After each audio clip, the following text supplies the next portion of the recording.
धर्म प्रधान विश्व करी राखा, जो जस करई सो तस फल चाखा। समस्त संसार कर्म की गति से बंधा है। कोई भी जीव किसी भी पल अकर्मा नहीं रहता। मनुष्य के जीवन का निर्माता वो स्वयं है। जो जैसे कर्म करता है वैसा ही शुभ या अशुभ फल उसे मिलता है। महादेव भोलेनाथ, कमल योनि ब्रह्मा जी और मैं भी इस नियम में व्यवधान नहीं डाल सकते। और इस नियम के संचालन का कार्य दिया गया है 9 ग्रहों को। वे निरंतर आकाश पथ का चक्कर लगाते हुए मनुष्य के पूर्व कर्मों के अनुसार फल देते रहते हैं।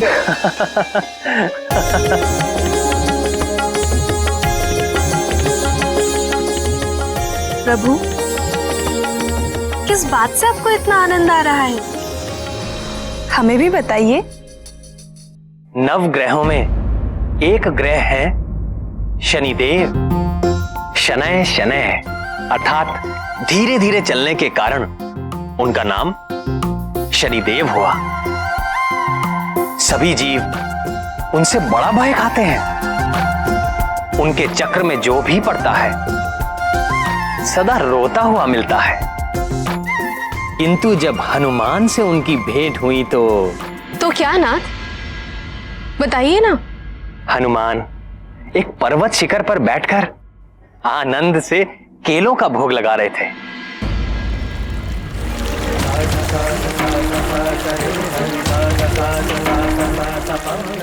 तभी एक धीर गंभीर स्वर ने उनका ध्यान भंग कर दिया। केसरी नंदन,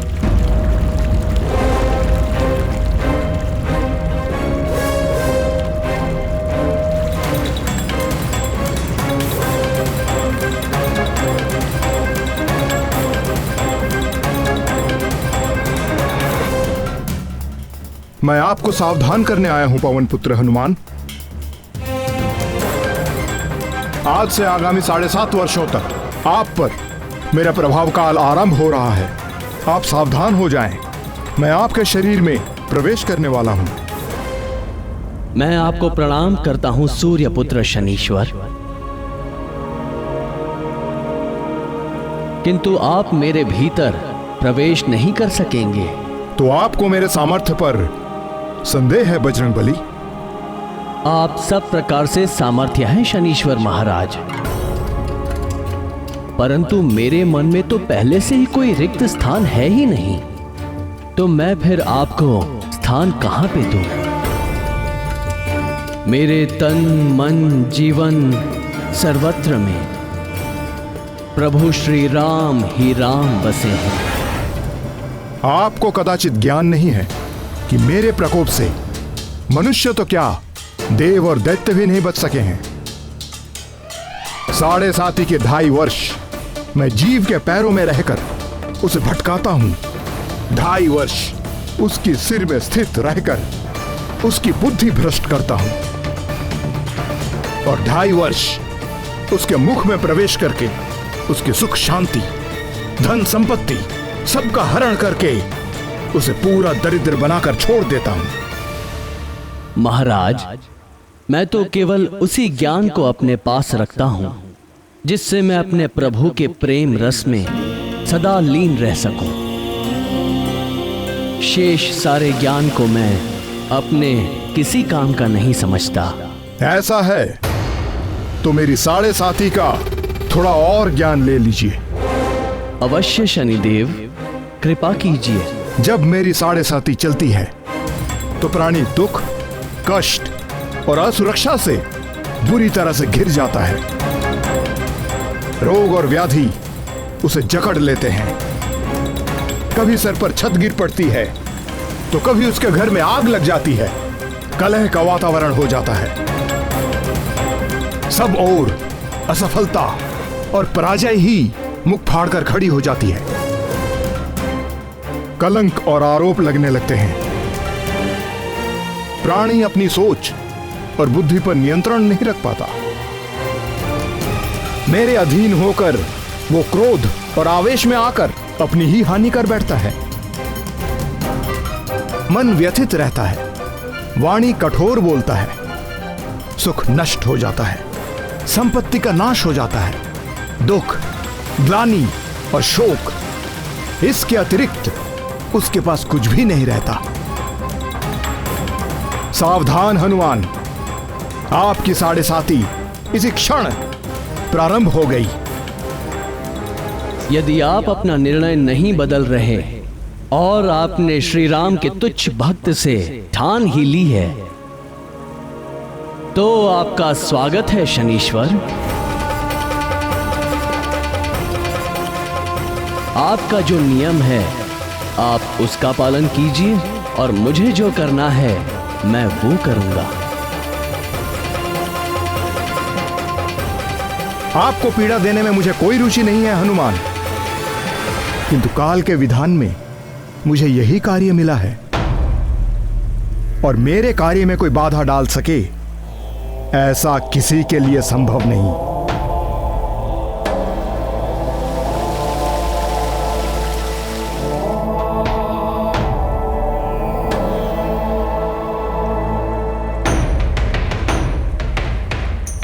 जय श्री राम, जय श्री राम, जय श्री राम, जय श्री राम, जय श्री राम, जय श्री राम।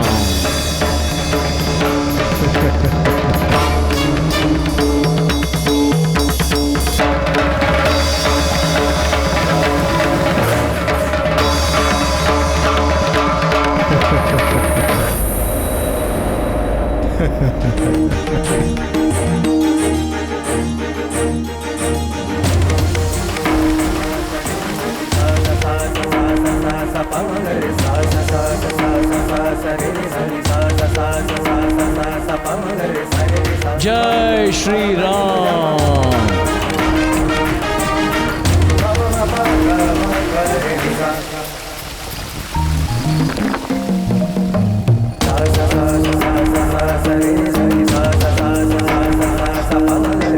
ये क्या कर रहे हैं पवन पुत्र?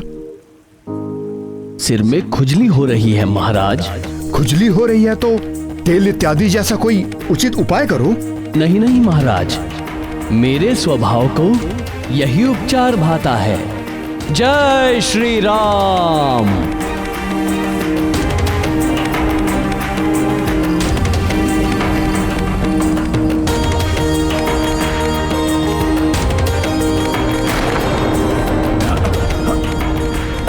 हे मारुति नंदन, इन चट्टानों के बोझ से मैं मरा जा रहा हूं, कृपया इन्हें हटाएं। क्षमा करें शनीश्वर महाराज, जैसे आप काल के विधान से विवश हैं, वैसे ही मैं अपने स्वभाव से विवश हूं। जय श्री राम।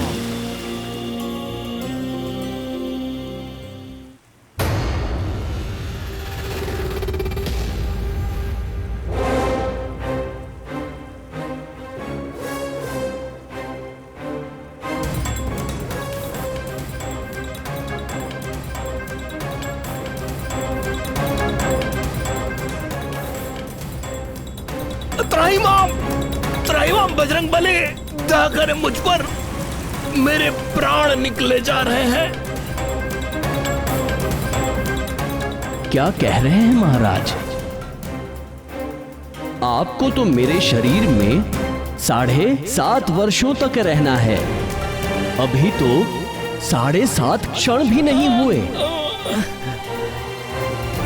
अपने प्राण बचा के रखिए। नहीं नहीं महाबली, मुझे क्षमा कर दीजिए। हे राम भक्त हनुमान, मैं आपके भीतर नहीं रह सकता। नहीं रह सकते तो निकल जाइए। मैं यदि स्वयं निकल सकता तो इसी पल आपको छोड़ देता, किंतु मैं यहां फंस गया हूं।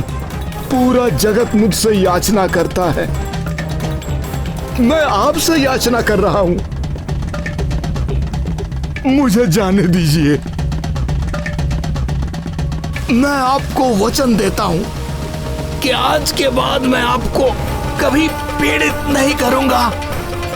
मुझे ही नहीं शनिदेव, आप चाहकर भी कभी भी किसी राम भक्त को पीड़ित नहीं कर सकेंगे, क्योंकि जिसके हृदय में राम का प्रभाव हो जाता है उसके ऊपर काल का प्रभाव काम नहीं करता। मैं सदा आपकी बात का स्मरण रखूंगा। हे रामदूत, कृपया आप मुझे जाने दें।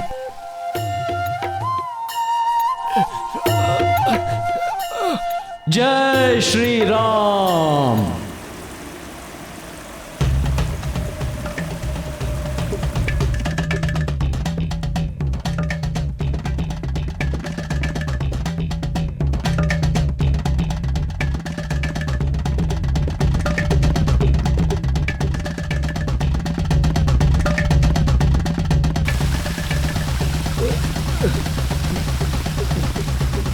हे राम भक्त हनुमान,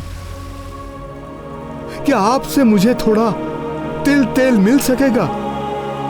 मुझसे तो नहीं मिल सकेगा हे सूर्यपुत्र, पर आज के बाद आपके दुष्ट प्रभावों से बचने के लिए भक्तगण आपको तेल चढ़ाकर ही प्रसन्न करेंगे।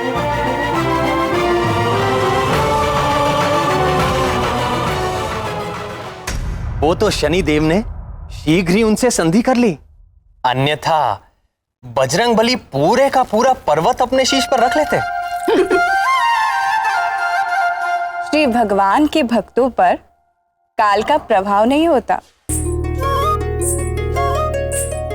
कहते हैं कि प्रभु का नाम एक बार लेने से ही करोड़ों पापों का नाश हो जाता है। भगवान शंकर के अंश हनुमान तो निरंतर ही प्रभु श्री राम के नाम का जाप करते रहते हैं। शनिदेव उनका क्या बिगाड़ सकते थे?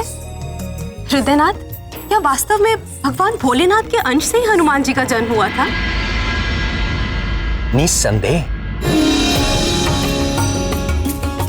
राम भक्त हनुमान भोलेनाथ का अंश है। मेरे प्रति यह उनका अगाध प्रेम ही है, जिसके कारण उन्होंने मेरे सेवक का चोला पहन लिया।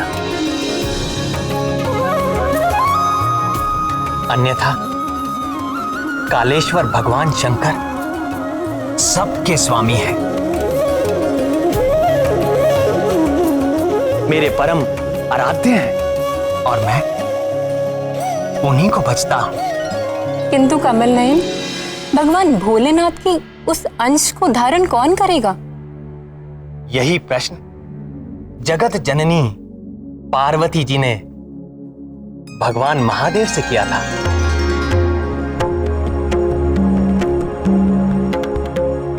अब आप ही बताइए, भोलेनाथ ने क्या उत्तर दिया था?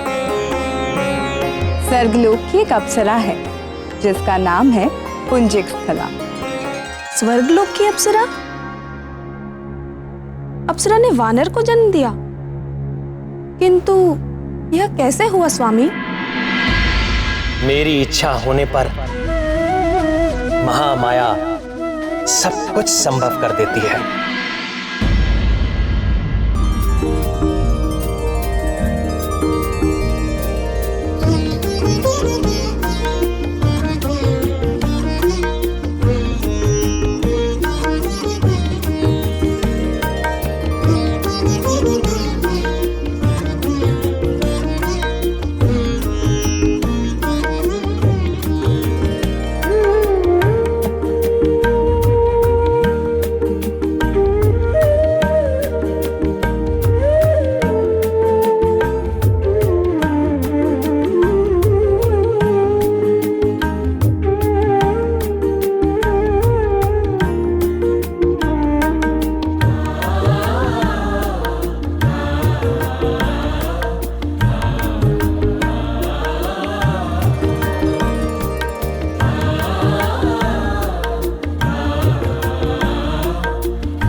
अति सुंदर, अति सुंदर।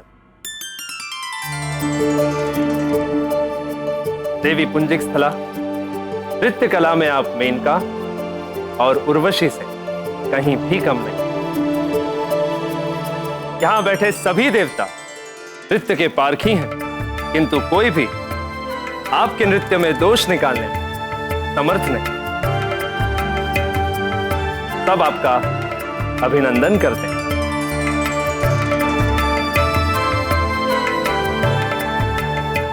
उसके नृत्य के समान ही पुंजिक स्थला का चरित्र भी निर्दोष था।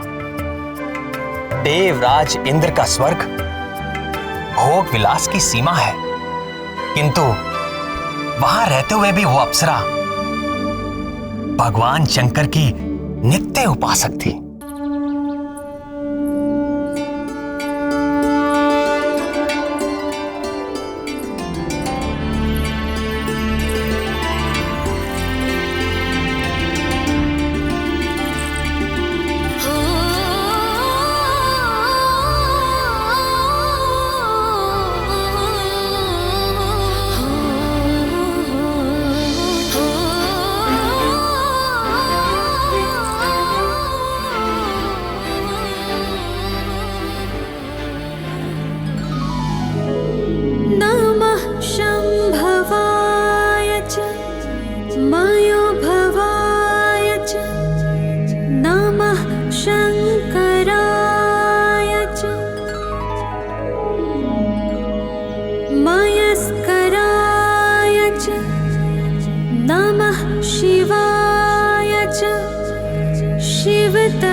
ब्रह्मणोऽधिपतिर्ब्रह्मा शिवो मे अस्तु सदा शिवो।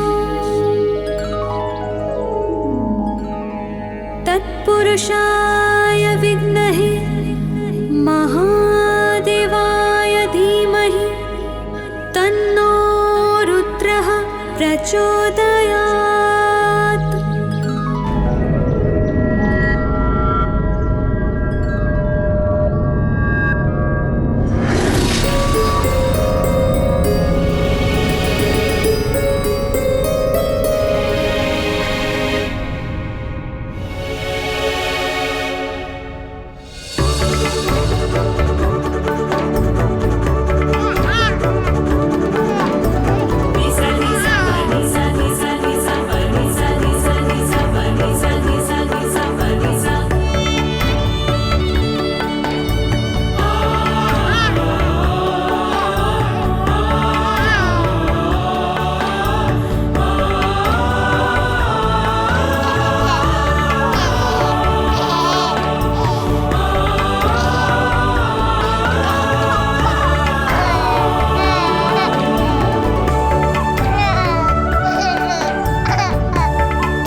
ये तो वानर का शिशु है।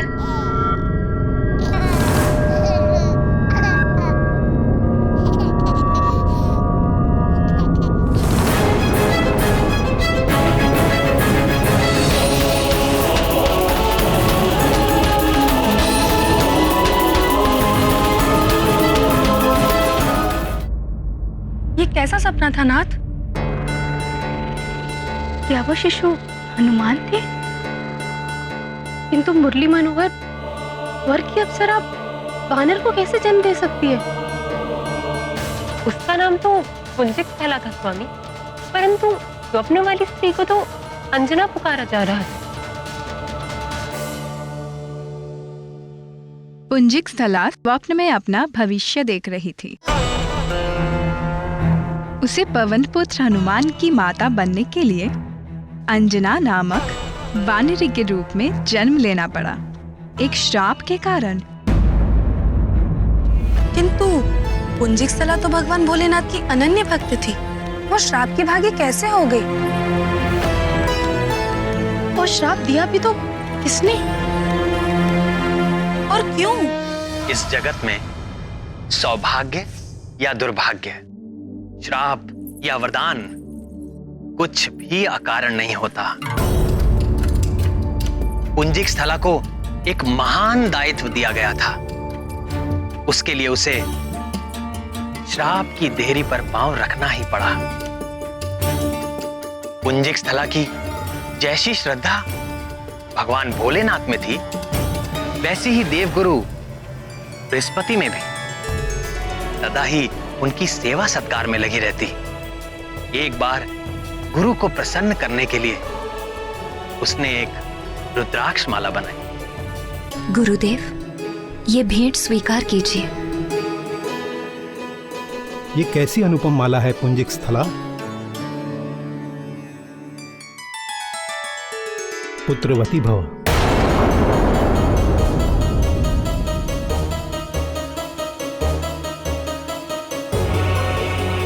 गुरुदेव, ये कैसा आशीर्वाद दे दिया आपने? मैं स्वयं चकित हूं पुत्री कि मेरे मुख से ऐसा वचन किस कारण निकला। निश्चित ही ये देवी प्रेरणा से ऐसा हुआ है। किंतु गुरुदेव, मैं तो अप्सरा हूं और अप्सराएं कभी मां नहीं बनती। ये मैं नहीं जानता कि मेरे मुख से ये आशीर्वाद क्यों निकला, किंतु ये असंभव ही नहीं है। तुम भी भगवान शंकर, जगत जननी माता पार्वती के आशीर्वाद से एक पुत्र की माता बनोगी। तुम्हारा पुत्र परम ज्ञानी, महाबली, सर्वगुण संपन्न, अजय और अभय होगा। तीनों लोकों में उसके यश और कीर्ति की गाथा गाई जाएगी। इस रुद्राक्ष माला की यात्रा अभी आरंभ हुई है। कुछ दिन बीत गए। पुंजिक स्थला स्वर्ग के अपने जीवन में इस घटना को भूलने सी लगी थी। फिर एक दिन पुंजिक स्थला अपनी सखियों के साथ गगन विहार करते हुए पृथ्वी की ओर जा निकली।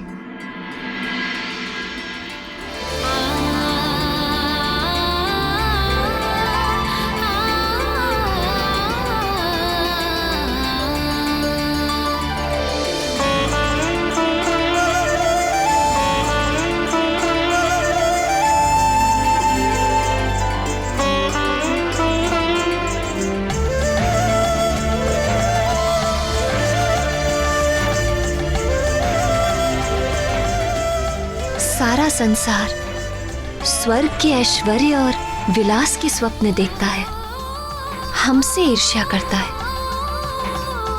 किंतु पृथ्वी की सुंदरता की कोई तुलना नहीं। यहाँ हर पल एक नया दृश्य, नया रंग, एक नया भाव। अच्छा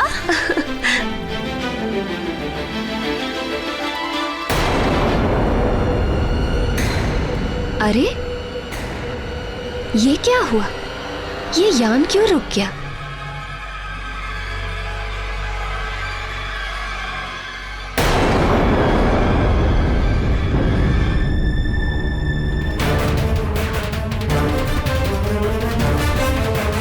हे यान, अगर आगे नहीं बढ़ सकते तो हमें नीचे ले चलो।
मुझे क्षमा कर दीजिए।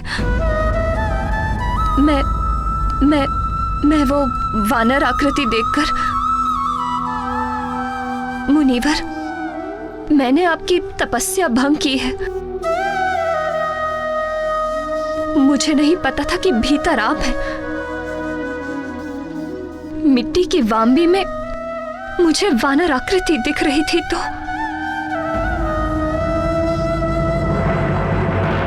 वानर! वानर बाहर नहीं, तेरे भीतर है। तुझ में ही है वानर जैसी चंचलता। जा, तू भी वानरी हो जाएगी।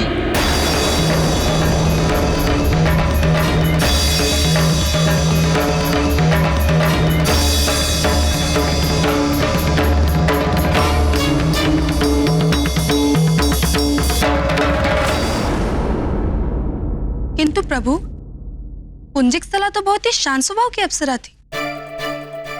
उसके मन में इतनी चंचलता कैसे उत्पन्न हो गई? चंचलता आई नहीं, पुंजिकस्थला के मन को चंचल कर दिया गया। किसने कर दिया प्रभु? मेरी योग माया, जिसे लोग महामाया या पराशक्ति भी कहते हैं। किंतु योग माया ने ऐसा क्यों किया प्राणनाथ? जब जब संसार में मेरे हस्तक्षेप की आवश्यकता होती है, तब तब योग माया मनुष्यों के मन को विचलित कर देती है। मत्स्यगंधा को देखकर यदि महर्षि पराशर का मन विचलित ना होता, तो महर्षि वेदव्यास का जन्म कैसे हो पाता? और यदि महर्षि वेदव्यास का जन्म ना हो पाता, तो द्वापर में वेदों का उद्धार करके उनका विभाजन कौन करता? महाभारत और श्रीमद् भगवत की रचना कौन करता? वो भी तो मेरा ही एक अवतार है। इसी प्रकार माता कैकेयी, वो तो श्री राम को भरत के समान ही प्रेम करती थी। यदि उनका मन विचलित ना होता, तो श्री राम को वनवास कैसे मिलता? और यदि श्री राम वन को ना जाते, तो ना सीता हरण होता और ना ही रावण का वध हो पाता। इसलिए हनुमान के जन्म की स्थितियां बनाने के लिए पराशक्ति ने ही देव गुरु बृहस्पति के मुख से पुत्रवती भव का आशीर्वाद दिया और तपस्या कर रहे मुनि के मुख से ऐसा श्राप दे डाला। मुनिवर, मुझे क्षमा कर दीजिए। इतने वर्षों तक मौन रहने के पश्चात मेरी वाणी से जो वचन निकले, वो मिथ्या नहीं हो सकते। मैं चाहकर भी इसे वापस नहीं ले सकता। इसमें न कुछ दोष तुम्हारा है और न कुछ मेरा। भगवान की प्रेरणा से ही ऐसा हुआ है। तू शोक न कर पुत्री, तुम्हें भगवान महादेव के अंश को जन्म देना होगा।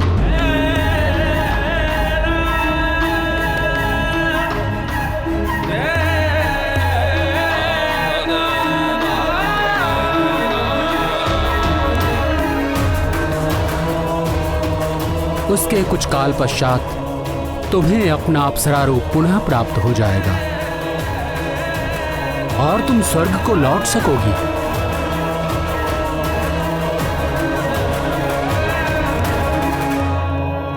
ठीक ही तो है। पुंजिकस्थला जैसी शिव भक्त, गुरु भक्त और नृत्य संगीत विशारदी हनुमान की जननी हो सकती थी। हाँ, तभी तो पुंजिकस्थला के ये सारे सद्गुण हनुमान को भी प्राप्त हुए। तो क्या हनुमान की संगीत में भी सिद्धि है? राम भक्त हनुमान जब गाते हैं, तो वो अपनी सुध बुध सब भूल जाते हैं। हनुमान जब गाते हैं तो वो हनुमान नहीं रहते, स्वयं गीत हो जाते हैं। उनके गायन से जुड़ा एक बड़ा ही रोचक प्रसंग है। सुनाइए ना मुरलीधर। हनुमान की संगीत प्रतिभा की बातें जब देव गंधर्व नारद ने सुनी तो उन्होंने हनुमान को गायन प्रतियोगिता की चुनौती दे डाली। देव मुनि नारद तो संगीत शास्त्र के महापंडित हैं और उनके आगे तो गंधर्व भी कहीं नहीं ठहरते। तो फिर क्या हुआ स्वामी, कौन जीता? धीरज रखो प्रियतमा, सब बताता हूँ। नारायण नारायण। और जब मैंने गायन आरंभ किया तो मेनका, रंभा और उर्वशी स्वयं को रोक ना सकी। सारी अप्सराएं एक साथ। महादेव, क्या दृश्य था! पूरा इंद्रलोक तेरे संगीत से झूम उठा था। आप भी वहां होते तो बड़ा आनंद आता।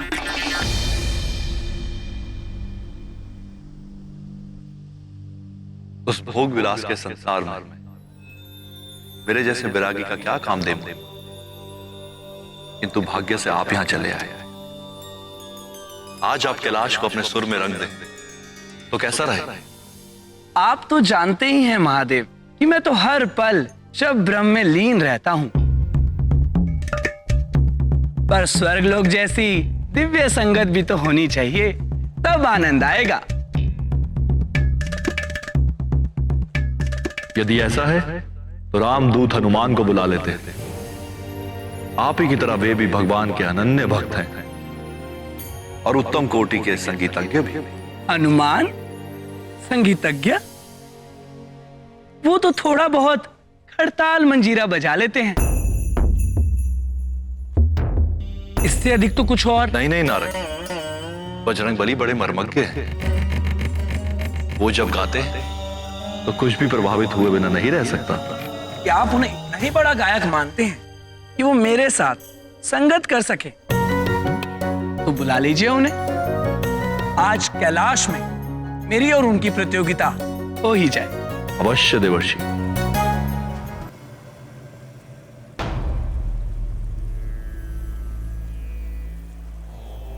परम प्रिय हनुमान,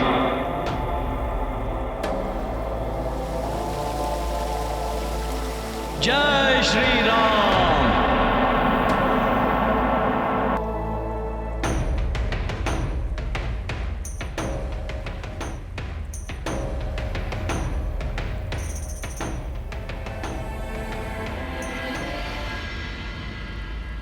भुजंग भूषण भगवान शशि शेखर और जगत जननी माता भवानी के चरणों में राम भक्त हनुमान का प्रणाम।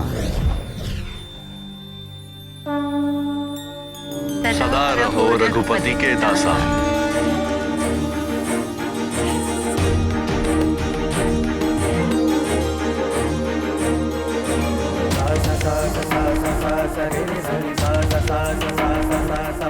प्रणाम मुनिवर।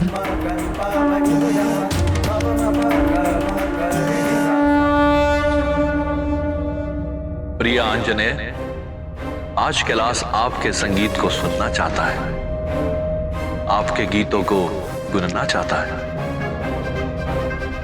देखिए, संगीत शिरोमणि नारद जी भी यहां पर, वे भी आपके साथ सुर मिलाने के इच्छुक हैं। कहां नारद जी का गीत संगीत? भगवान नटराज और कहां मैं? संगीत के नाम पर तो बस कुछ खड़ताल मंजीरा खड़का लेता हूं। वह गीत के नाम पे केवल अपने प्रभु श्री राम के नाम का जाप करता हूं। उसी रस के तो हम भी प्यासे हैं हनुमान। गाइए भक्त शिरोमणि।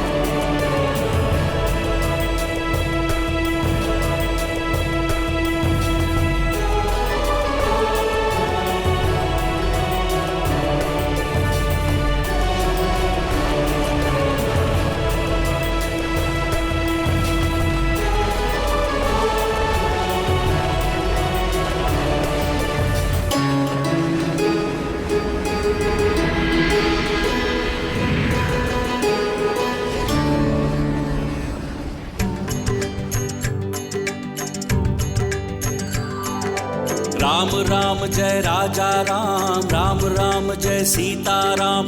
दशरथ नंदन राजा राम, असुर निकंदन सीताराम।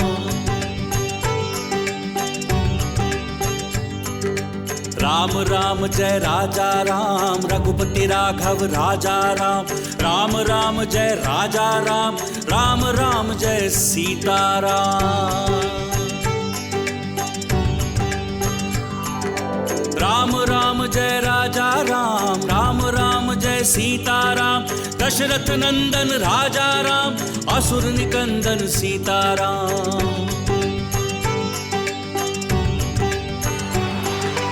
राम राम जय राजा राम, रघुपति राघव राजा राम। राम राम जय राजा राम, राम राम जय सीताराम।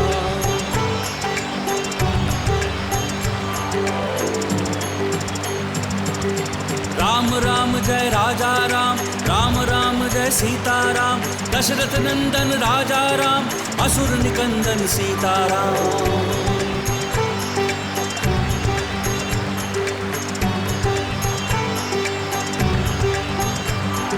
राम राम जय राजा राम, रघुपति राघव राजा राम। राम राम जय राजा राम, राम राम जय सीताराम। जय जय श्री राम, जय श्री राम, जय जय श्री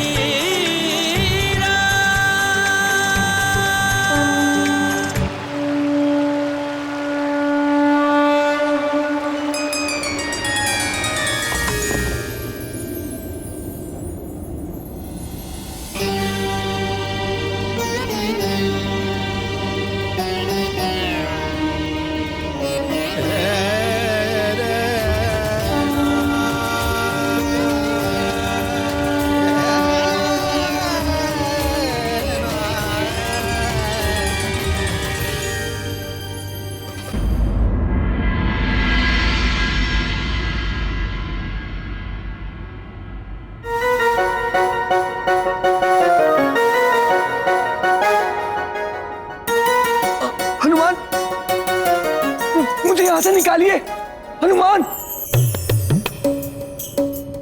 नारद जी, आपको हनुमान से प्रार्थना मांगने की क्या आवश्यकता? आप तो स्वयं संगीत विशारद हैं। हनुमान के समान आप भी अपने सुरों से इस हिम को पिघला दीजिए। लज्जित हूं महादेव। देवताओं और अप्सराओं पर अपने सुरों के प्रभाव से मुझे अहंकार हो गया था, किंतु मेरे सुर केवल जीवित प्राणियों के हृदय में हलचल कर सकते हैं महेश्वर। राम भक्त हनुमान का संगीत तो हिम जैसे जड़ पदार्थ को भी विचलित कर देता है।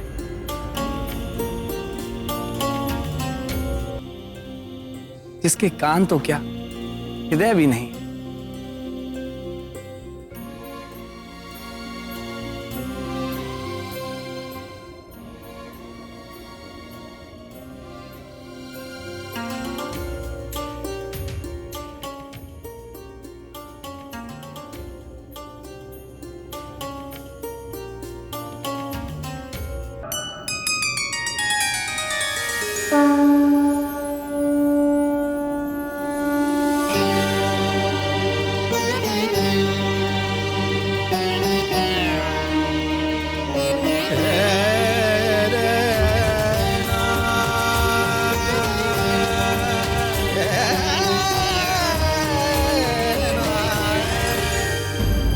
तो क्या हनुमान ने नारद जी का भी गर्व भंग कर डाला? हमारे स्वामी के समान हनुमान जी भी 64 कलाओं के ज्ञाता है। कैसे न हो, हनुमान जी की माँ अप्सरा पुंजिक स्थला भी तो उच्च कोटि की कलाकार थी। आप प्राण वल्लभ, पुंजिक स्थला का क्या हुआ? ऋषि के श्राप के प्रभाव से पुंजिक स्थला का स्वर्ग से पतन हो गया और उसने धरती पर वानर राज कुंजर की पुत्री अंजना के रूप में जन्म लिया। वानर राज कुंजर के घर में अंजना का यथारीति लालन पालन होने लगा। पूर्व जन्मों के संस्कार से अंजना की भी भगवान शंकर में अनन्य श्रद्धा थी।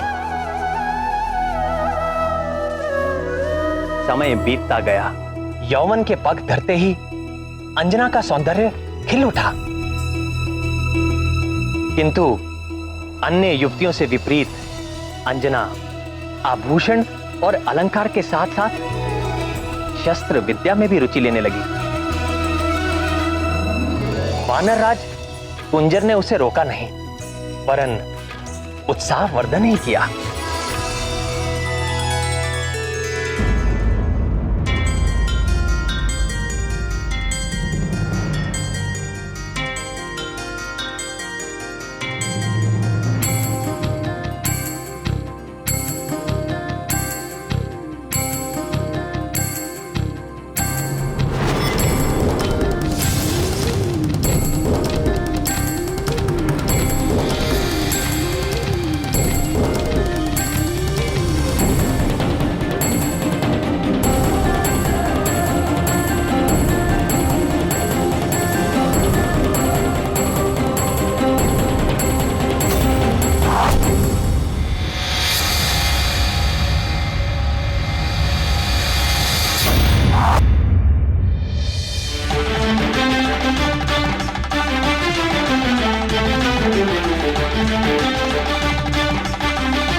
अति उत्तम, तेजस्वी भवा।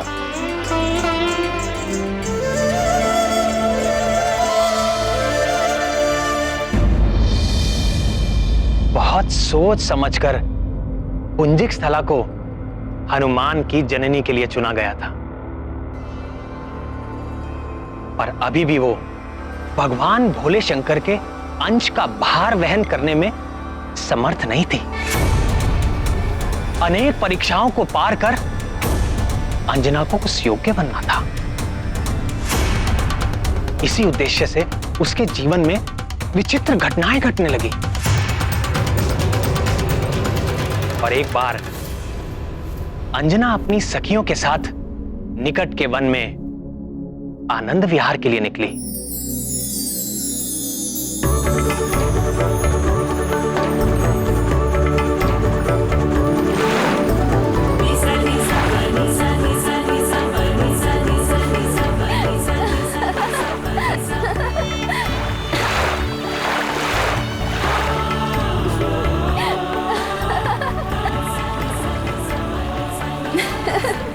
देखो ना अंजना, कितना शीतल जल है, बड़ा आनंद आ रहा है। आओ ना।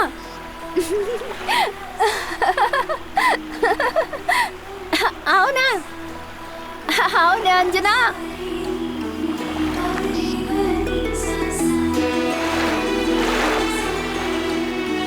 नटखट, क्या कर रही हो? तुम लोग रहो जल में, मुझे तो यहाँ तट पर ही अच्छा लग रहा है।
हे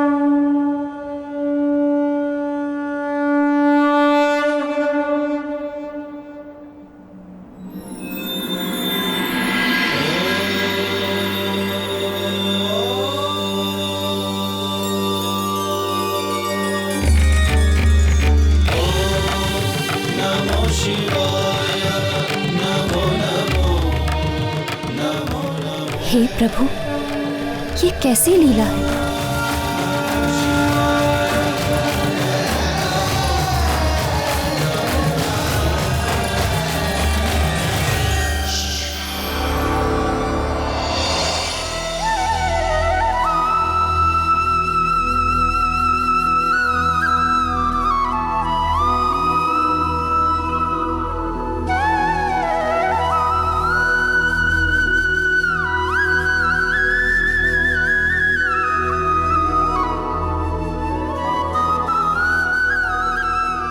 आप हमें सता रहे हैं मुरलीधर।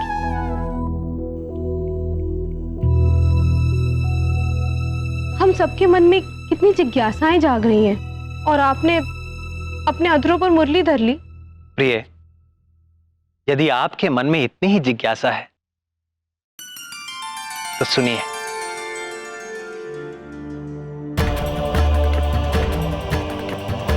महादेव का अंश जन्म से पूर्व ही अंजना का मार्गदर्शन करने लगा था। मनुष्य का प्रारब्ध अर्थात उसके जीवन में होने वाला घटनाक्रम जन्म से पूर्व ही निश्चित हो जाता है और चाहे अनचाहे हर प्राणी अपने भाग्य की ओर खिंचता चला जाता है। अंजना के जीवन का तो केवल एक ही उद्देश्य था, महादेव के अंश महाबली हनुमान का जन्म। ऐसा समझो कि बाल हनुमान की छवि बनकर वो भाग्य ही अंजना को एक विशेष दिशा में खींचे लिए जा रहा था। तो फिर उस वन में और क्या हुआ प्रभु?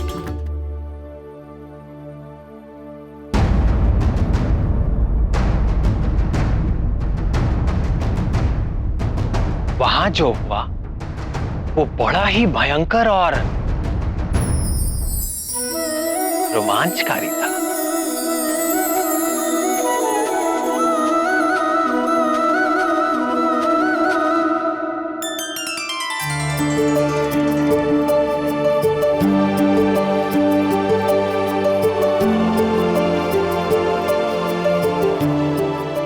एक बार फिर दिखेगा तो उसके कान पकड़कर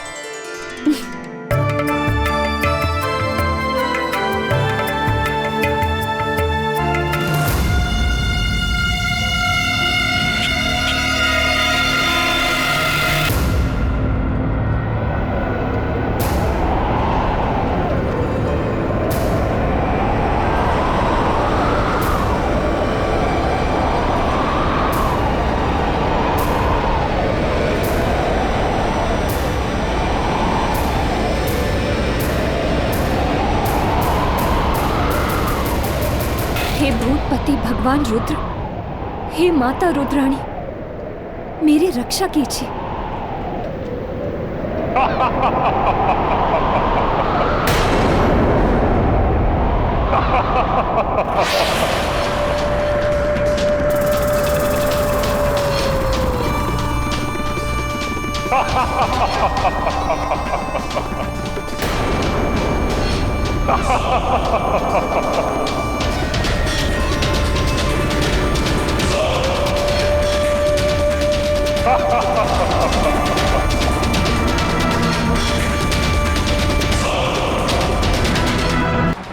हे रुद्र रक्षा करो, हे वीरभद्र रक्षा करो, रक्षा करो। दम साधन से तुम्हारी रक्षा तो केवल दम साधन ही कर सकता है सुंदरी। डरो मत, मेरी ओर मुझसे विवाह करोगी फिर तुम्हें इस संसार में कभी किसी से कोई भय नहीं रहे, क्योंकि तीनों लोक में मुझसे ज्यादा बलशाली और मुझसे ज्यादा वीर कोई। आओ और मेरी पत्नी बन जाओ।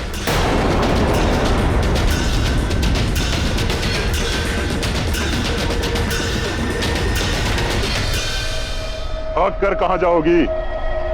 रुक जाओ, देखो मुझे क्रोध आ रहा है।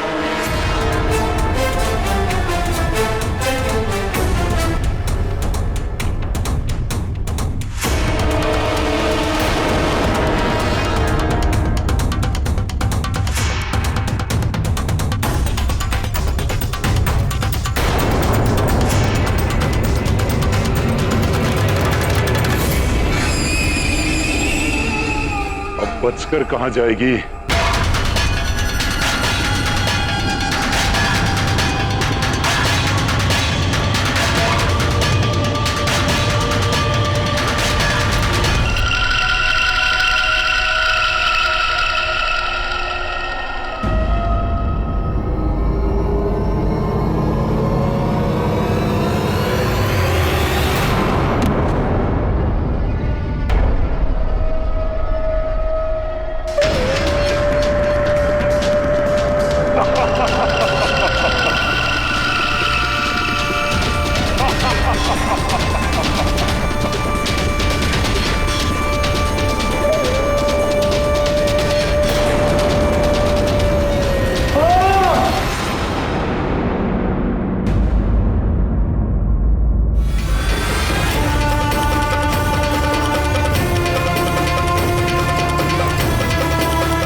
मैंने इसे मूर्छित कर दिया है। आप निकल जाइए, उत्तर की ओर सरल मार्ग है।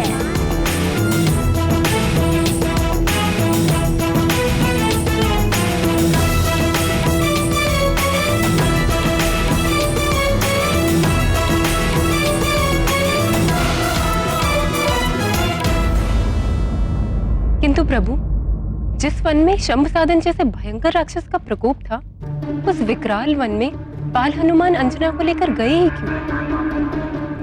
हाँ नाथ, और फिर स्वयं ही माता की रक्षा भी की। इस जगत में कुछ भी अकारण नहीं होता, कुछ तो कारण होगा। ठीक है, यदि आप नहीं बताना चाहते तो ना बताएं, किंतु ये तो बताएं कि फिर अंजना का क्या हुआ? जिस उत्तर दिशा की ओर बाल हनुमान ने माता अंजना को भेज दिया था, वहां ऋषि पनक का आश्रम था। ऋषि ने अंजना को जलपान कराया और उनकी सारी व्यथा सुनी।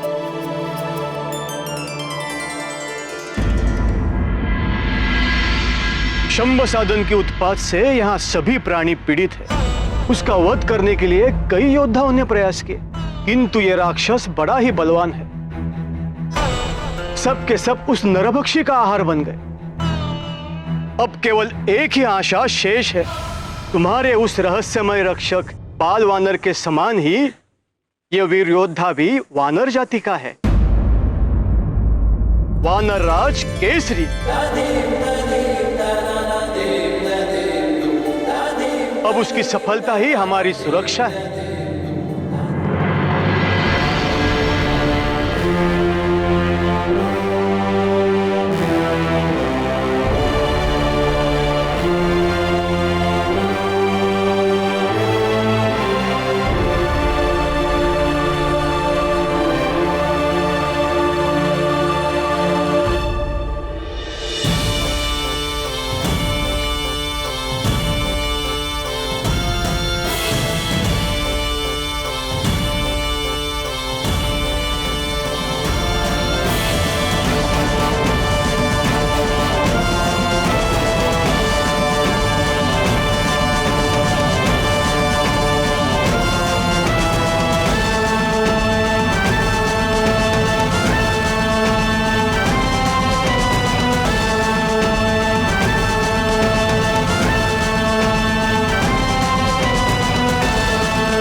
समझ गई? यही कि बाल हनुमान के लुक्का छुपी खेलने का क्या कारण था। उनका उद्देश्य अपने होने वाले माता पिता अंजना और केसरी का मिलन कराना था। मैं ठीक कह रही हूँ ना स्वामी? हाँ प्रिय, ये सारी लीला बाल हनुमान के रूप में भगवान शंकर ने ही की थी।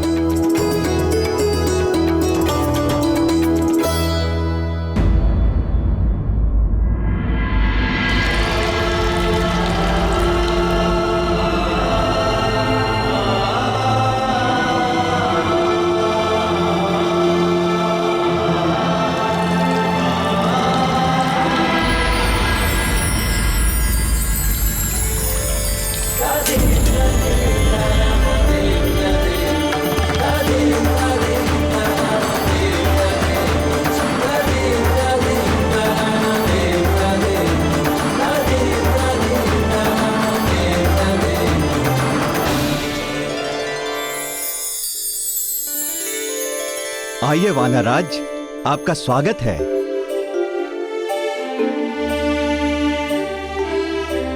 बेटी अंजना,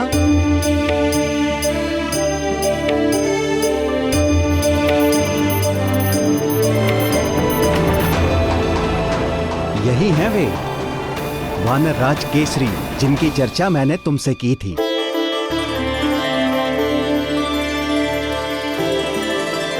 वीरवर, ये वानरराज कुंजर की पुत्री देवी अंजना हैं।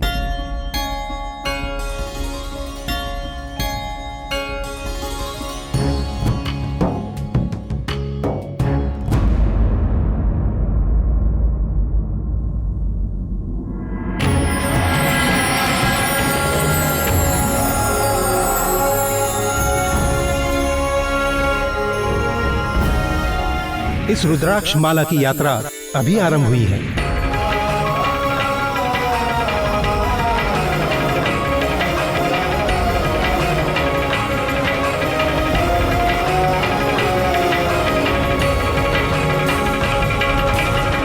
पुंजिक स्थला ने जो माला देवगुरु बृहस्पति को अर्पित की थी, वो केसरी के पास कैसे पहुंच गई? वानर राज केसरी की माता थी वानर सुंदरी ऋक्ष।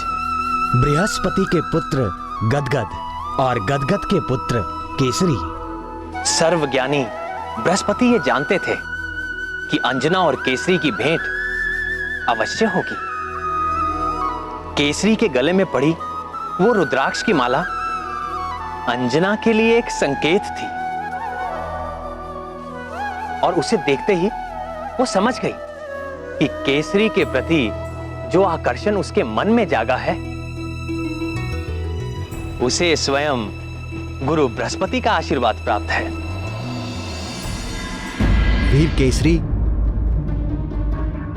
हमारे इस यज्ञ में निरंतर कुछ न कुछ विघ्न आता रहा है।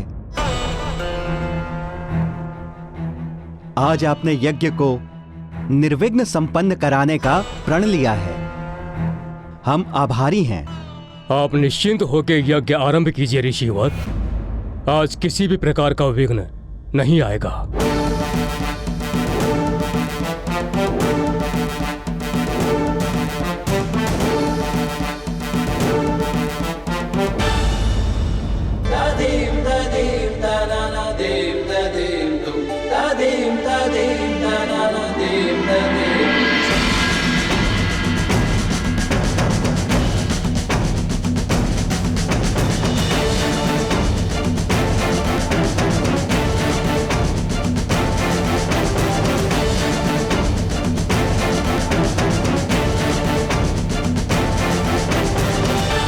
केसरी ने प्रण तो ले लिया था, पर कार्य बड़ा दुष्कर था। रावण के बढ़ते प्रभाव से अनेक प्रकार के पापी और असुरी शक्तियां बलशाली हो गई थी। यज्ञ जब तप आदि करने वालों के ये दुराचारी विशेष शत्रु थे। शंभ साधन भी ऐसा ही एक मायावी राक्षस था, जो सदैव ही मतवाला होकर सबको सताता रहता था। क्योंकि उसे किसी भी शस्त्र से ना मारे जाने का वरदान प्राप्त था। इसी कारण से उसे मारना बहुत कठिन हो गया था।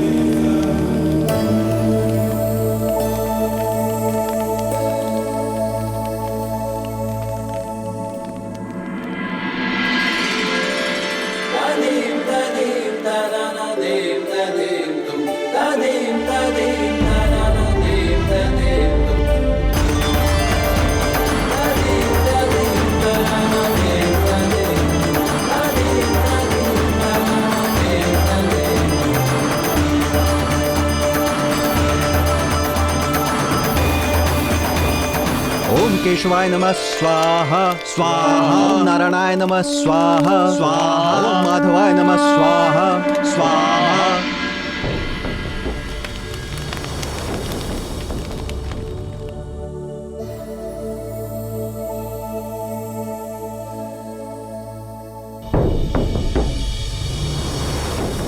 हे गौरी शंकर, केसरी के जीवन की रक्षा करना। हे दीनानाथ, वह राक्षस बड़ा ही दुष्ट है। कुछ ऐसा करे कि वो यहाँ कभी ना आ सके।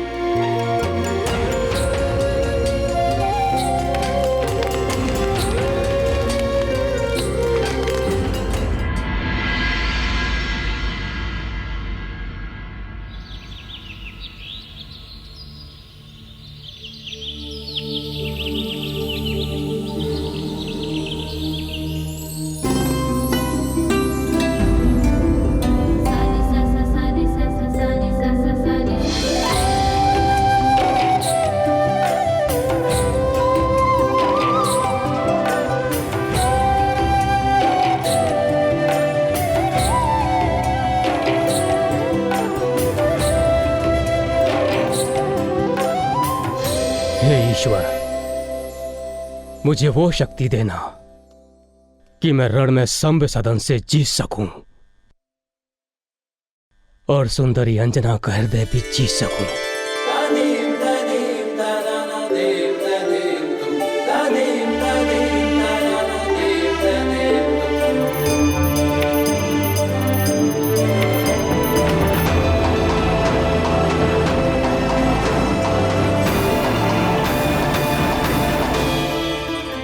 धन्यवाद देवी अंजना।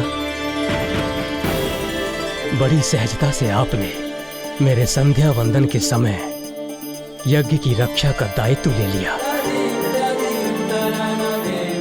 आपकी सुंदरता के समान आपका साहस भी अतुलनीय है।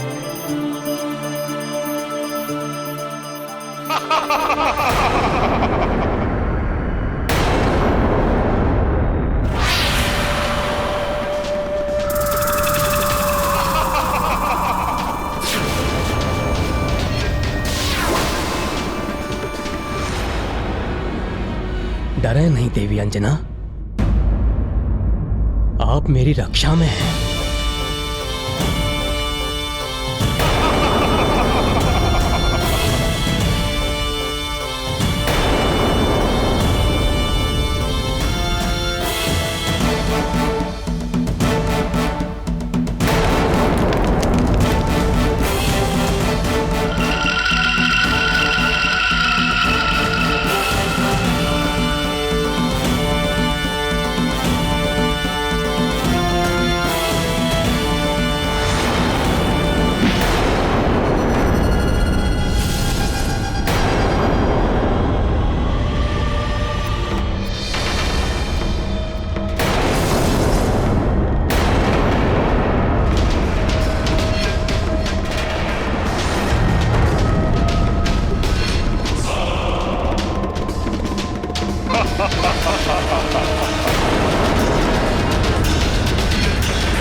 लीजिए।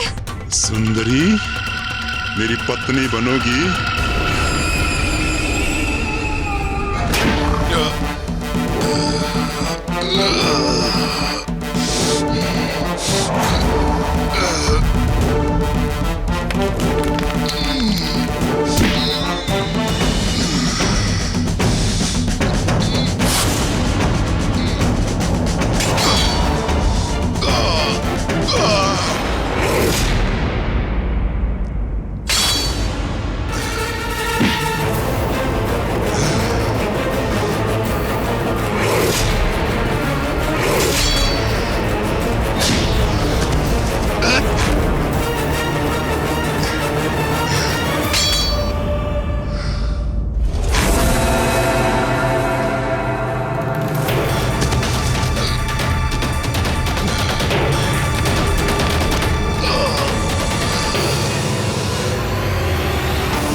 मुझे बचाइए।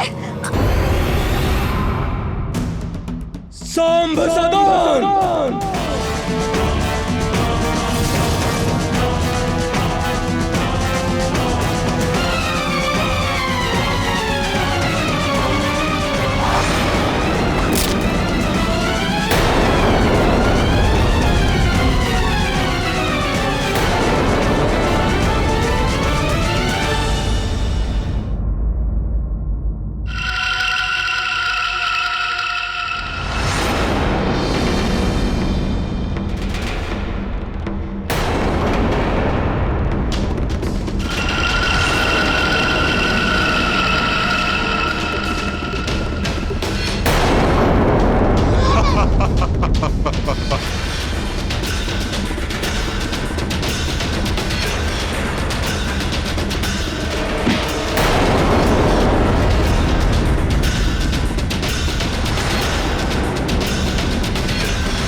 माधवाय नमः स्वाहा स्वाहा। केशवाय नमः स्वाहा स्वाहा। ओम नारायणाय नमः स्वाहा स्वाहा। ओम माधवाय नमः स्वाहा स्वाहा।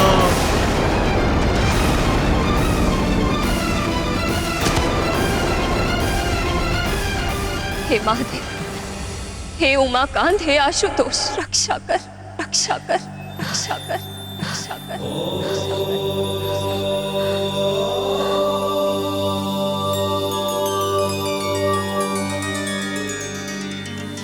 ध्यान से सुनो अंजना,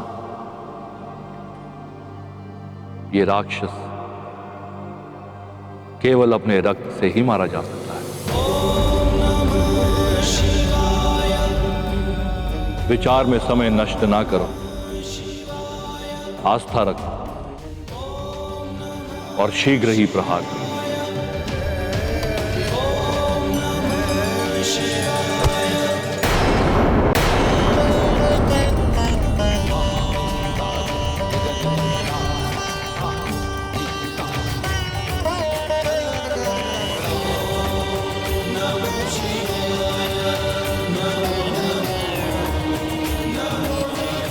वानरराज, यह राक्षस केवल अपने ही रक्त से मर सकता है। ये गदा लीजिए, इसमें जो रक्त है ये इसी का है। मारिए, वध कर दीजिए इसका।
हे त्रिशूल पाणी शिव शंकर गंगाधर, आप सदा अपने भक्तों की रक्षा करते हैं प्रभु। मैं बार बार आपको नमन करती हूँ।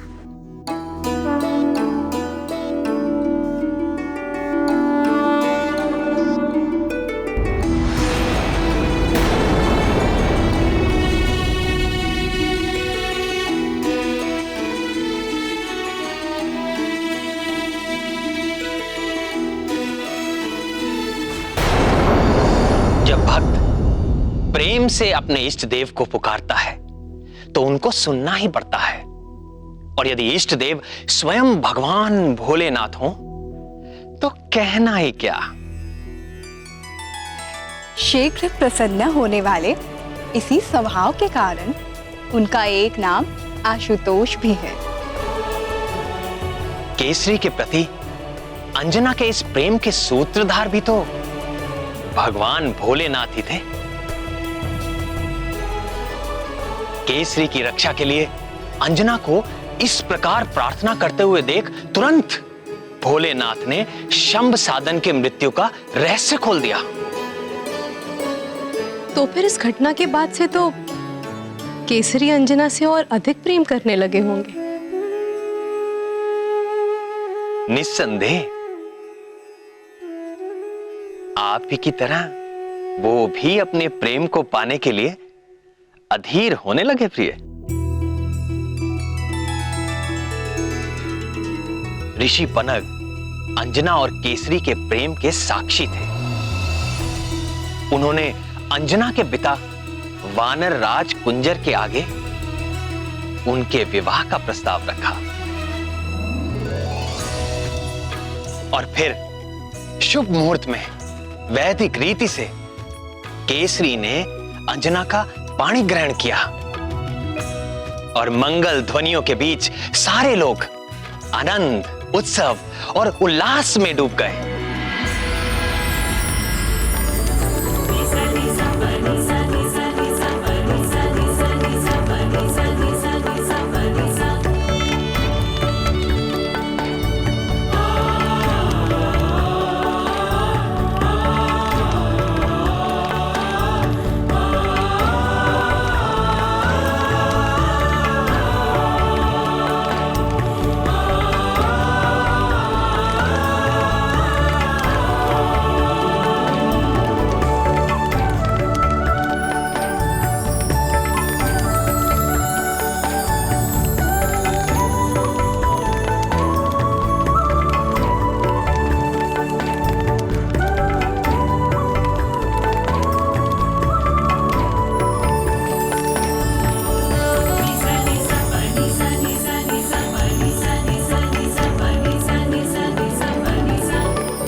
तुम्हारी मांग की सिंदूरी छटा, घटाओं से केश, दूध सा मुखड़ा, ऐसा लगता है आकाश में संध्या की लाली छा गई है और पूर्ण चंद्रमा भी उदय हो गया है। तुमको पाकर मेरे सारे स्वप्न पूरे हो गए।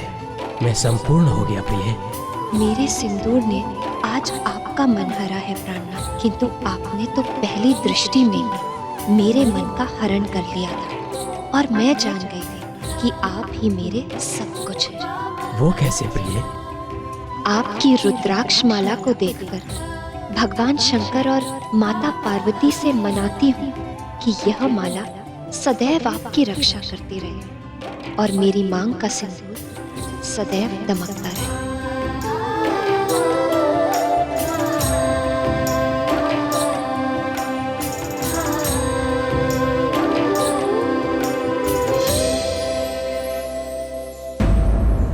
सिंदूर की सुंदरता अपने स्थान पर, किंतु उसका वास्तविक महत्व तो नारी ही जानती है। ये बात पूरी तरह सत्य नहीं है प्रिय। क्यों? जिसने कभी सिंदूर लगाया ही ना हो, वो भला प्रेम की उस गहरी भावना को कैसे समझेगा जो सिंदूर के साथ जुड़ी है? उचित है, पर जिसने लगाया हो वो पुरुष तो समझ ही सकता है।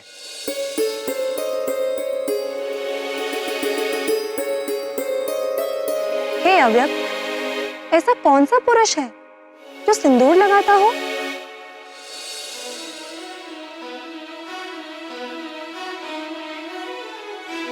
राम भक्त हनुमान। हनुमान जी और सिंदूर, ये कैसी पहेली है नाथ?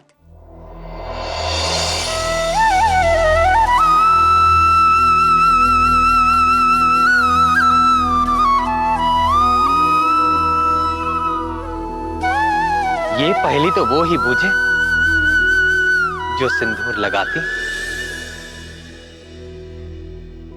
ठीक है, हे अंतर्यामी, मैं ही बताती हूँ।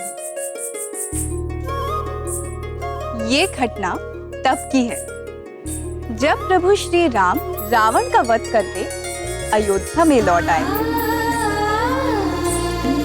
सारे वानर तो किष्किंधा लौट गए, परंतु राम भक्त हनुमान अपने आराध्य के चरणों को छोड़कर कैसे जाते? अंजना नंदन प्रभु श्री राम की सेवा में अयोध्या में ही बने रहे। एक बार मंगलवार के दिन जब हनुमान जी राजसभा में पहुंचे तो सभी लोग उनको देखकर चौंक पड़े। क्यों? हनुमान ने अपनी पूरी देह पर मुख से लेकर पैरों तक सिंदूर का लेप लगा रखा था।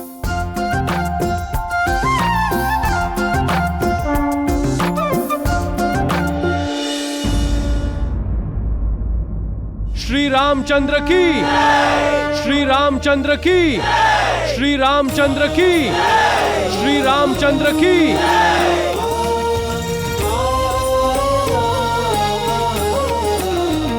सभी सभासद तो उपस्थित हैं, किंतु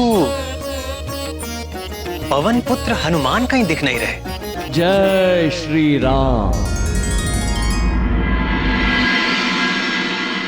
जय राम भक्त हनुमान, जय राम भक्त हनुमान, जय राम भक्त हनुमान। हनुमान की भक्ति निराली, सिंदूर से सब देह रंग डाली।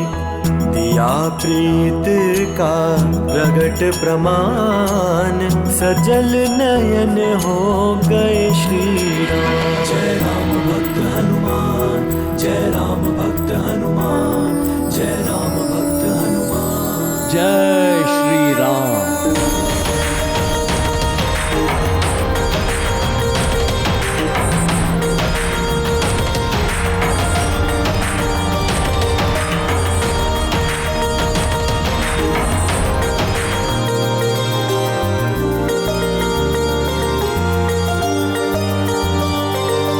ये क्या महाबली, आज ये कैसा स्वरूप धारण किया है आपने? आपकी प्रसन्नता के लिए प्रभु। मेरी प्रसन्नता के लिए? आपसे ये किसने कहा कि मैं किसी विशेष रूप से प्रसन्न होता हूं? और वो भी इस रूप से? ये ज्ञान तो मुझे स्वयं माता सीता से मिला है प्रभु। जानकी से? जानकी ने आपसे ऐसा क्यों कहा और कब कहा? आज प्रातःकाल संध्या वंदन के पश्चात जब मैं माता सीता से प्रसाद पाने गया,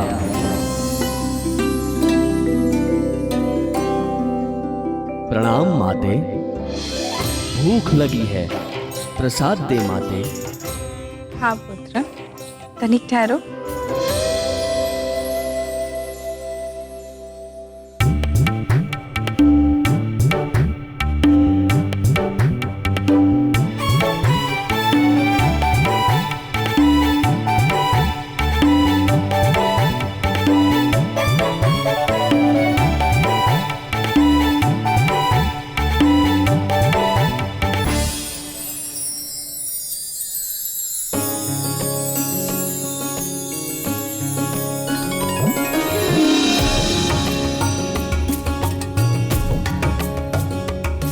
माते, एक प्रश्न पूछूं?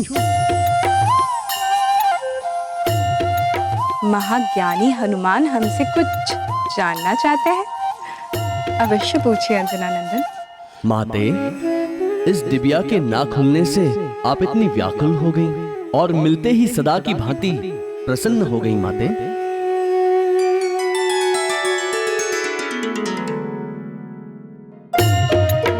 ये तो स्त्रियों का रहस्य है पुत्र, तुम्हें कैसे बता दूं? अच्छा अच्छा, उदास मत हो।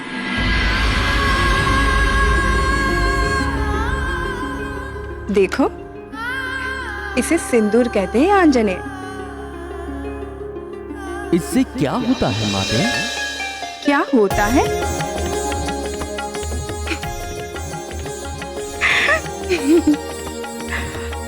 आप भी भोलेनाथ की तरह भोले हैं हनुमान। अच्छा सुनो, संसार की हर स्त्री अपने स्वामी के लंबी जीवन के मंगल कामना के लिए अपने मांग में सिंदूर धारण करती है, और मैं भी इसीलिए सिंदूर लगाती हूँ। इसे लगाने से आपके स्वामी दीर्घायु होते हैं और वे सदैव मुझसे प्रसन्न रहते हैं। इसे लगाने से प्रभु दीर्घायु होते हैं और प्रसन्न भी होते हैं माते? हाँ पुत्र, वे प्रसन्न होते हैं। धन्यवाद माते, आज्ञा दीजिए। अरे हनुमान, तनिक सुनो तो पुत्र।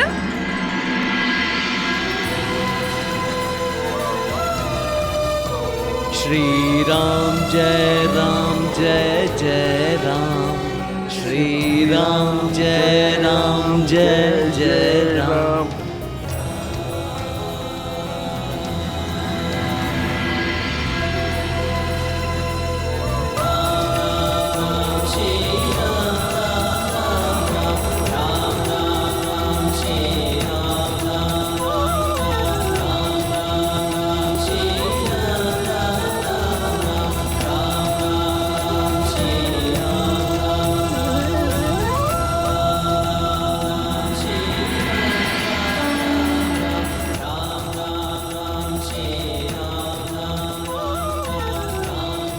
इसलिए मैंने भी सिंदूर लगा लिया प्रभु।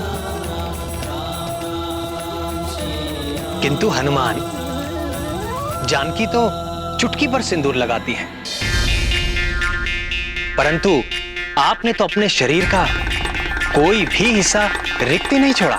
मैंने सोचा प्रभु, केवल चुटकी भर सिंदूर लगाने से आप दीर्घायु हो जाते हैं, तो यदि मैं संपूर्ण देह पे सिंदूर लगा लूं तो आप चिरंजीवी हो जाएंगे और पृथ्वी छोड़ के कभी भी अपने धाम नहीं जाएंगे प्रभु। सदैव हम भक्तों के पास ही रहेंगे प्रभु।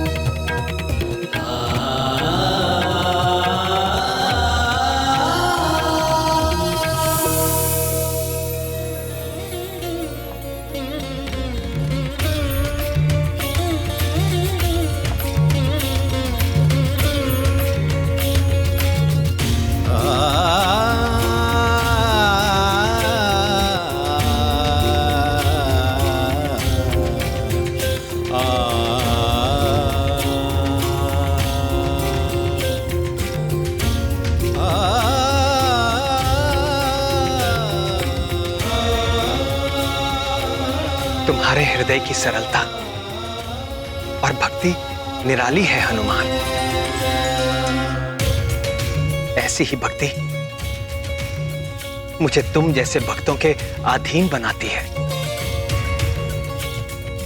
आज मंगल के दिन तुमने मेरे लिए जो ये मंगल कामना की है, तो मैं वचन देता हूं महावीर कि मंगलवार को जो कोई भी तुम्हारे इस सिंदूरी रूप के दर्शन करेगा और श्रद्धा से तैल और सिंदूर अर्पित करेगा, उसके प्रति भी मैं वैसे ही कृपालु हो जाऊंगा जैसे जैसे कि तुम्हारे प्रति। जय राम भक्त हनुमान, जय राम भक्त हनुमान। पवन पुत्र का किया सम्मान, भक्तों के लिए लिया ये आन।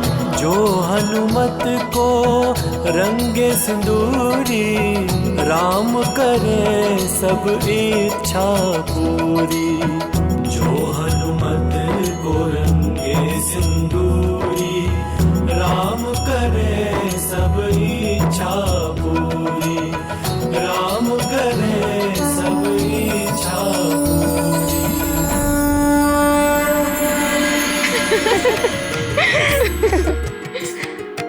तो ये है सिंदूर का महत्व, जिसे स्त्रियां ही नहीं हनुमान भी जानते हैं। एक और महत्व की बात थी जो मैंने हनुमान से कही थी, अर्थात जानकी ने कही थी। वो क्या? यही कि विवाहित स्त्री के मांग का सिंदूर प्रतीक है कि वो अपने स्वामी के प्रति अनन्य भाव से समर्पित है। हनुमान ने भी सिंदूर लगाकर प्रभु के प्रति अपनी अनन्य भक्ति को भी सिद्ध किया। सत्य है, पवन पुत्र हनुमान के लिए न तो कोई और दूसरा देवता है और न ही प्रभु का कोई दूसरा रूप है तो बस केवल और केवल श्री राम। फिर क्या हुआ नाथ? विवाह के पश्चात केसरी और अंजना के दिन कैसे बीते? केसरी और अंजना एक दूसरे को जीवन साथी के रूप में पाकर तृप्त हो गए थे, किंतु बहुत काल बीत जाने के बाद भी जब उनके आंगन में शिशु की किलकारियां नहीं गूंजी, तो भीतर ही भीतर केसरी को यह संताप खाने लगा। संतान सुख से हीन अंजना उसका दुख समझती थी, पर वो स्वयं भी दुखी थी। वो जानती थी ना तो संतान के बिना वंश वृद्धि हो सकती है और ना ही मनुष्य को पितृ ऋण से मुक्त किया जा सकता है। पितृ ऋण चुकाए बिना स्वर्ग का द्वार कभी नहीं खुलता। धीरे धीरे संतान का अभाव उन्हें हर पल खलने लगा था।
किंतु हे घनश्याम, अंजना को तो देवगुरु से पुत्रवती होने का आशीर्वाद मिला था, उसी कारण उन्हें पृथ्वी पर जन्म लेना पड़ा। तो फिर उन्हें संतान न होने का क्या कारण था? अंजना को यदि किसी साधारण जीव को जन्म देना होता तो कोई कठिनाई ना होती, किंतु उसे तो महाकाल भगवान शंकर के अंश को अपने गर्भ में धारण करना था, जिसके लिए वो आध्यात्मिक रूप से परिपक्व नहीं थी। पूर्व जन्म की अप्सरा अंजना स्वर्ग लोक से आई थी। स्वर्ग भोग विलास का लोक है, तप का नहीं। और अंजना को हनुमान को जन्म देने के योग्य बनने के लिए तपस्या की आवश्यकता थी। तपस्या? किंतु कैसे?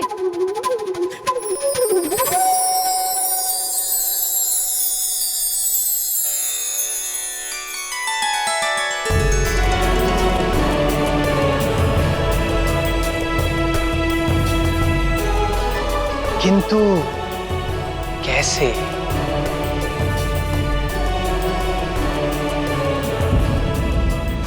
तपस्या? किंतु कैसे?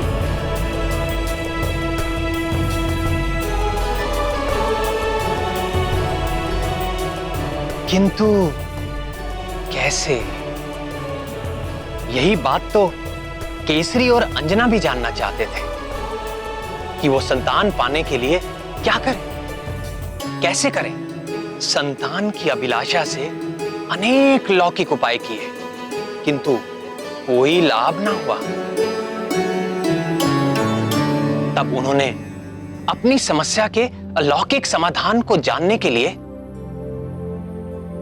ऋषि मतंग की शरण ली।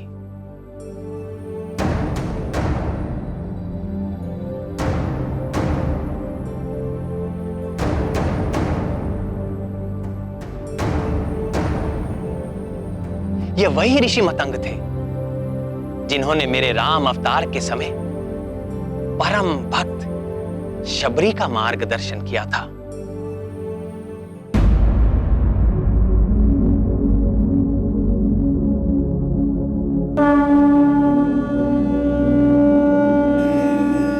संतान प्राप्ति अस्तु।